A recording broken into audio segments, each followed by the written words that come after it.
Hello दोस्तों, मेरे channel फिल्मी स्टोरीज में आपका स्वागत है। आज हम आपके लिए राजेंद्र कुमार से जुड़ी कुछ अनसुनी जानकारियां लेकर आए हैं। उनके हीरो बनने की कहानी, शादीशुदा होने के बाद भी अफेयर और उनकी दर्दनाक मौत की जानकारी देते हैं। दोस्तों, हिंदी सिनेमा में एक से बढ़कर एक अभिनेता हुए, मगर किसी को भी जुबली कुमार नहीं कहा गया।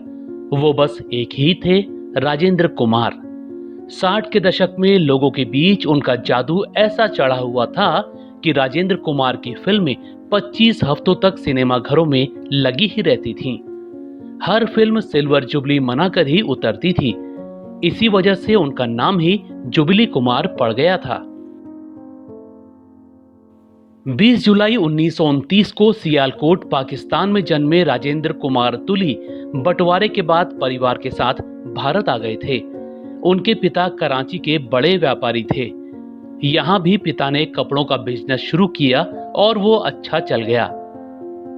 राजेंद्र के हीरो बनने की कहानी बड़ी रोचक है। वो शुरू से ही बंबई जाकर एक्टर बनना चाहते थे, मगर उनके पिता इसके सख्त खिलाफ थे। इसी वजह से राजेंद्र कुमार ने पुलिस भर्ती की परीक्षा दी और वो सब इंस्पेक्टर के पद पर चुन भी लिए गए थे। मगर एक दिन उनका एक दोस्त आया और बंबई जाकर एक्टिंग करने की सलाह दी। बस राजेंद्र भी सब इंस्पेक्टर की ट्रेनिंग से 2 दिन पहले ही घर से 50 रुपए लेकर बंबई भाग गए। यहाँ वो काफी भटके, लेकिन किसी ने काम नहीं दिया। बड़ी मुश्किल से बाद में 150 रुपए की तनख्वाह पर निर्देशक HS रवेल के सहायक का काम मिला। धीरे धीरे किस्मत ने साथ दिया तो 1950 में आई दिलीप कुमार की फिल्म जोगन में काम मिल गया। एक्टिंग तो शुरू हो गई थी, मगर पहचानता कोई नहीं था। 7 सालों तक वो ऐसे ही भटकते रहे, मगर फिर 1957 में आई मदर इंडिया फिल्म। राजेंद्र को इसमें रोल तो छोटा मिला, मगर पहचान बन गई और यहीं से इनकी किस्मत भी पलट गई। 1959 में आई फिल्म गूंज उठी शहनाई बतौर लीड एक्टर राजेंद्र कुमार की पहली हिट फिल्म साबित हुई थी। इसके बाद उन्होंने कभी पीछे मुड़कर नहीं देखा। उनकी धूल का फूल, मेरे महबूब, आई मिलन की बेला, संगम, आरजू और सूरज जैसी फिल्में सुपर हिट साबित हुईं।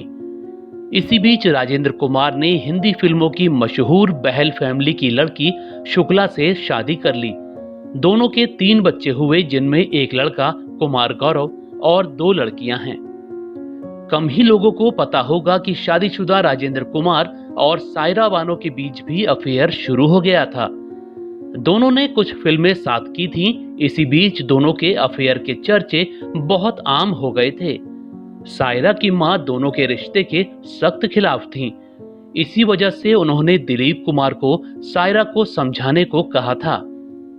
जब दिलीप सायरा को समझाने पहुंचे तो एक्ट्रेस ने शर्त रख दी थी कि अगर दिलीप उनसे शादी कर ले तो वो राजेंद्र कुमार के साथ अपना रिश्ता खत्म कर देंगी।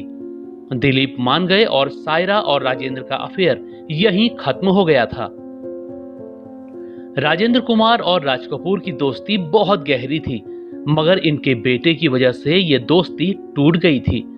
दरअसल राजेंद्र कुमार ने कुमार गौरव की शादी राज कपूर की बेटी रीमा से तय कर दी थी।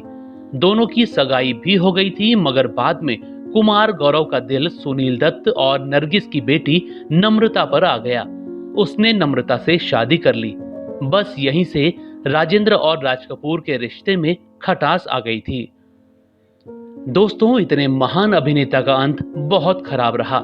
70 के दशक में राजेश खन्ना जब उफान पर आए तो राजेंद्र कुमार का करियर डूबने लगा। इनको फिल्में मिलनी बंद होने लगी। एक समय तो हालत ऐसी आ गई कि खर्चा पूरा करने के लिए इनको अपना लकी बंगला डिंपल तक बेचना पड़ा। ये बंगला इन्होंने भारत भूषण से 60,000 रुपए में खरीदा था। इस बंगले को राजेंद्र से राजेश खन्ना ने ही खरीदा और इसका नाम आशीर्वाद रख दिया था। राजेंद्र आर्थिक तंगी का बुरा दौर झेल रहे थे। इसी बीच उनकी तबीयत बहुत बिगड़ने लगी। उनका हीमोग्लोबिन बहुत लो होने लगा। जब अस्पताल में चेकअप करवाया तो पता लगा इनको ब्लड कैंसर हो गया था। आखिरी के 2 साल तो राजेंद्र कुमार के लिए बहुत खराब रहे। लगातार अस्पतालों के चक्कर और तकलीफ झेलते हुए वो पूरी तरह से टूट चुके थे।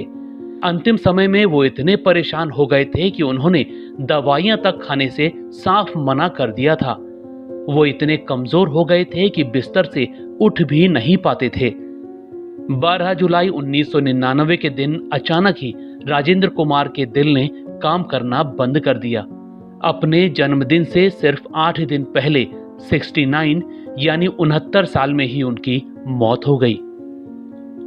दोस्तों, आपको राजेंद्र कुमार की कौन सी फिल्म याद है, हमें कमेंट में जरूर बताइएगा। ऐसी ही और स्टोरीज को जानने के लिए आप मेरे चैनल फिल्मी स्टोरीज को सब्सक्राइब भी कर सकते हैं। बस बेल आइकन दबाना मत भूलिएगा।